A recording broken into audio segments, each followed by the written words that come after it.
Hello guys, what's up and welcome to the new tutorial from the SketchUpArchStudio. In this tutorial, I'm going to show you how we can create cinematic and artistic render in Enscape 4 for SketchUp. Let's get to work and jump into it. First of all, this is the Enscape environment and this is the SketchUp environment.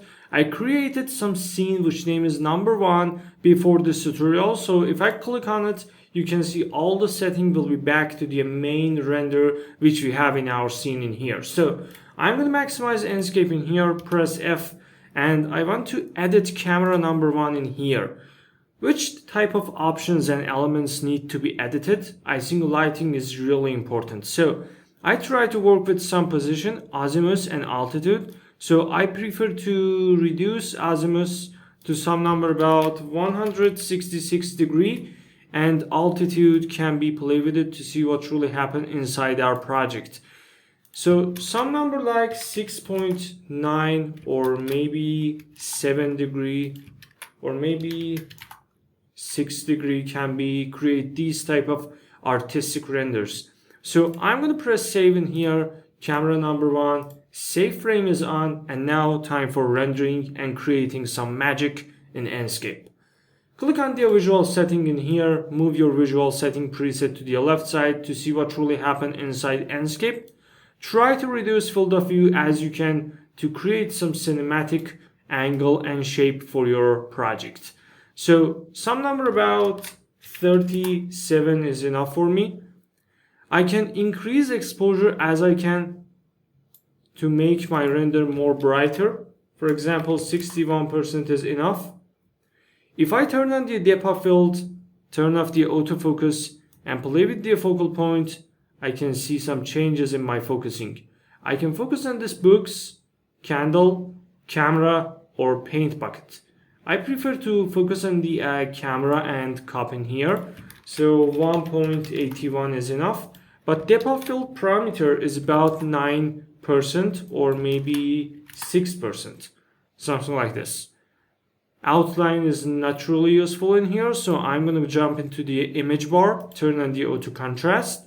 Saturation is enough, but I can make this render a little bit cold to balance the environment. So 7200 Kelvin is enough.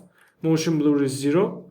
If I control the bloom option on the 5% and increase lens flare to the 59%, it can be make it more artistic.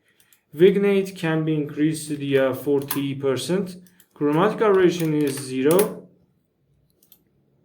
Atmosphere is not really important here, but sun brightness can be controlled. If I decrease the sun brightness, you can see what really happened. Now we have some lighter colors and light balance in here. I prefer to use 8% or maybe 11%. Shadow sharpness can be increased to the 100, and you can see the backside of it. I think it can be really special. Click on the skybox, everything is good in here. Clouds can affect on our render. If I decrease it, this sun will get more powerful than the other times. But don't do this work because it completely ruins your render. Output is good and close it. Minimize Enscape at the right side, SketchUp at the left side.